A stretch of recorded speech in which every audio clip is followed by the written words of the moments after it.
Hi hello ನಮಸ್ಕಾರ welcome back to my channel. ಸುಮಾರು ದಿನಗಳ ನಂತರ ನಾನೊಂದು ಹೇರ್ ಕಟ್ ಮಾಡಿಸೋಣ ಅಂತ ಹೋಗ್ತಾ ಇದ್ದೀನಿ. ಲ್ಯಾಕ್ಮಿ ಸಲೂನ್ಗೆ ಬಂದಿದ್ದೀನಿ ಈಗ. ಅಲ್ಲಿ ಲಿಫ್ಟ್ ನನಗೆ ತುಂಬಾ ಇಷ್ಟ ಆಯಿತು. ನನಗೆ ತುಂಬಾ ಕಡಿಮೆ ಟೈಮ್ ಇತ್ತು. ಆ ಕಡಿಮೆ ಟೈಮಲ್ಲಿ ಒಂದೊಳ್ಳೆ ಹೇರ್ ಕಟ್ ಮಾಡಿಸೋಣ ಅಂತ ಬಂದಿದ್ದೀನಿ ಈಗ.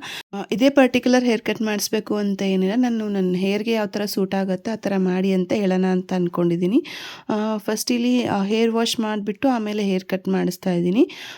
ಈ ಹೇರ್ ಕಟ್ ಎಲ್ಲ ಮಾಡಿಸ್ಕೊಂಡು ನಾನು ನೆಕ್ಸ್ಟ್ ಇನ್ನೊಂದು ಕಡೆಗೆ ಹೋಗಬೇಕಾಗಿತ್ತು. ಆಮೇಲೆ ಮಗು ಬೇರೆ ಬಿಟ್ಟು ಬಂದಿದ್ದೆ. ಮಗುನೂ ಯಾಕೋ ಪ್ರಾಪರಾಗಿ ಹಾಲು ಕುಡಿತಾ ಇರಲಿಲ್ಲ. ಸೊ ಅದಕ್ಕೋಸ್ಕರ ಬೇಗನೆ ಹೇರ್ ಕಟ್ ಮಾಡಿಸ್ಕೋಬೇಕು ಅಂತ ಕೂತಿದ್ದೆ. ಇವ್ರು ಸೆಟ್ ಮಾಡೋ ಅಷ್ಟೊತ್ತಿಗೆ ಕಾಫಿ ಬೇರೆ ಕೊಟ್ಟರು.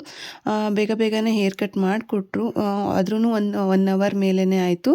ಆದ್ರೂ ಸುಮಾರು ದಿವಸ ಆಗಿತ್ತಲ್ಲ, ಒಂದು ಒಳ್ಳೆ ಹೇರ್ ಕಟ್ ಬೇಕಿತ್ತು ಅಂತ ನಂಗೆ ಅನಿಸಿತ್ತು. ನೋಡಿ ಫೈನಲ್ ಲುಕ್ ಈ ಥರ ಇದೆ. ನನಗಂತೂ ತುಂಬ ಅಂದರೆ ತುಂಬಾ ಇಷ್ಟ ಆಯಿತು. ನಿಮ್ಗೆ ಹೇಗೆ ಅನಿಸ್ತು ಅಂತ ಕಮೆಂಟ್ ಮಾಡಿ. ವಿಡಿಯೋ ಇಷ್ಟ ಆಗಿದ್ರೆ ಲೈಕ್ ಮಾಡಿ. ಹಾಗೆ ಇನ್ನೂ ಸಬ್ಸ್ಕ್ರೈಬ್ ಮಾಡಿಲ್ಲ ಅಂದರೆ ನನ್ನ ಚಾನಲ್ ಸಬ್ಸ್ಕ್ರೈಬ್ ಮಾಡಿ. Thank you.